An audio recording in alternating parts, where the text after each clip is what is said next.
Järgmiseks päevakorrapunktiks on Elva linnavolikogu määruse number 3 puudega lapse hooldajale hooldajatoetuse määramise ja maksmise korra muutmine Elva linnas.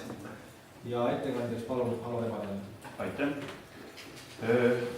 Antud eelnõu siis puudutab järjekordselt rahalisi väärtusi, kogu määramise protseduur jääb samaks, nagu ta on korras olnud aastast siis 2009.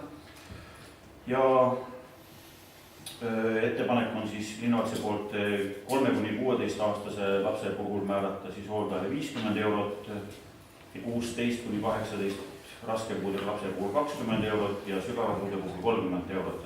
Et ka hoolduse ja puude määramisel on nüüd see 16-aastase lapse võrdsustatud täiskasvanud inimesega, sellepärast on siis need summad sarnased eelnõuga, mida te äsja vastu võtsite.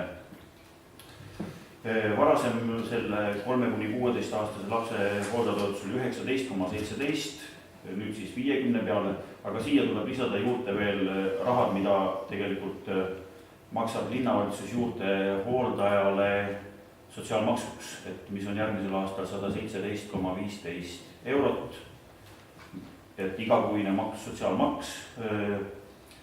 Maksame hetkel praegu 5 lapse hooldajale, need on siis kõik vanuses alla 16.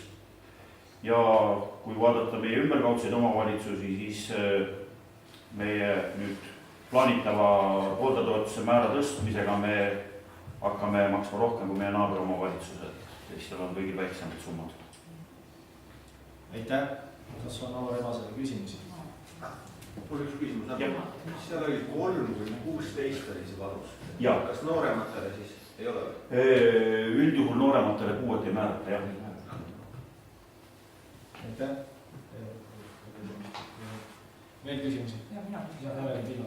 Siin on alguses nagu ühtlustatud, et keskmine raske ja sügava puudega saavad nagu ühtse maksumäära või ühtse selle 50 eurot kuus ja hiljem on nagu viidud nagu erisus väike sisse, 20 ja 30 eurot. Kuidas see nagu tuleb?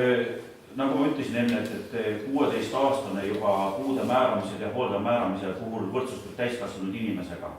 Et eelmine eelnõu, mis oli puudutas täiskasvanuid ja pensionäre, tööealisi pensionäre, siis seal oli summad samad tuli, 30 ja 20. Nüüd siin samuti. Et alates 16 aastast on 20 raske puudega ja 30 sügava puudega. Ja alla 16 siis on see 50 eurot. Täpsusta küsimus, võib-olla huvitab teisi ka, et missuguses positsioonis me võrreldes teiste omavalitsusega nende summadega oleme?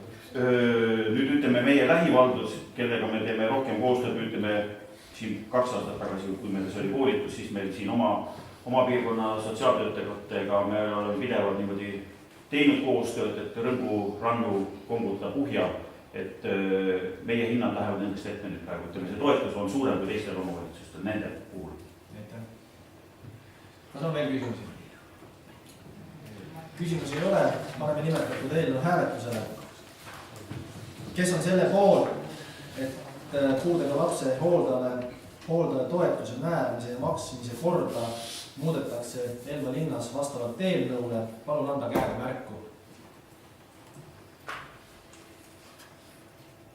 17 poolt häält, seega on ka see eelnõu ühehäälselt vastu võetud.